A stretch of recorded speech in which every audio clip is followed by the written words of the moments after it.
మీకు ఇక్కడ కనిపిస్తున్న పంట వరి పంట. ఆ వరి మొక్క మీద కనిపిస్తున్న పురుగు రైస్ స్టెమ్ బోరర్. దీన్ని తెలుగులో మొగి పురుగు అంటారు రైతులు.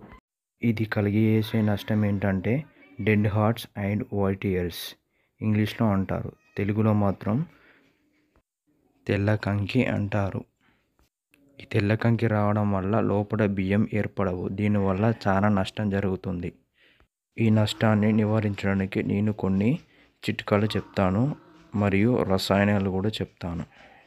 ముందుగా చిట్కాలు చెప్తాను. ఆ చిట్కా ఏంటంటే మనం నాటేసే ముందు నారు పీకినప్పుడు నారు యొక్క కొసలు తెంపాలి. తెంపడం వల్ల మనం నాటేసే ఫీల్డ్లకి ఈ పురుగు యొక్క గుడ్లు రావు. అక్కడ పురుగులు కూడా అభివృద్ధి చెందవు. నెక్స్ట్ చిట్కా వచ్చేసి లైట్ ట్రాప్స్ పెట్టుకోవడం కానీ ఫిరమోన్ ట్రాప్స్ పెట్టుకోవడం వల్ల ఆ లైట్కి అనేవి ఆ పురుగులు అట్రాక్ట్ అయ్యి చనిపోతాయి అన్నమాట. ఎప్పుడైనా గుర్తుపెట్టుకోండి, ఆ లైట్ కింద ఒక వాటర్ టబ్ లాంటిది పెట్టాలి. అది పెట్టడం వల్ల పురుగులు అనేవి అలా పడి చనిపోతాయి. నెక్స్ట్ మీకు రసాయనాలు చెప్తాను పేర్లు. ఫస్ట్ వచ్చేసి chlorpyrifos 2.5 ml per liter, పాస్పమిడాన్ 2 ml per liter, acephate 1.5 grams per liter, cartap hydrochloride 2 grams per liter. ఈ రసాయనాలు మనం పిచికారి చేసుకోవడం వల్ల ఆ యొక్క పురుగుని మనం కంట్రోల్ చేసుకోవచ్చు.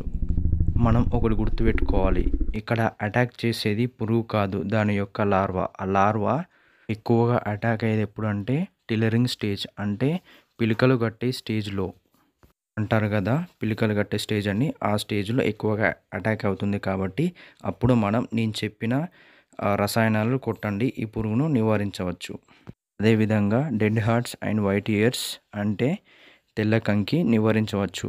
దీంతో మన అధిక దిగుబడి మనం సంపాదించవచ్చు. మీకు ఇంకేమైనా డౌట్స్ ఉంటే నాకు కామెంట్ చేయండి, దానికి నేను ఖచ్చితంగా రిప్లై ఇస్తాను. Thank you.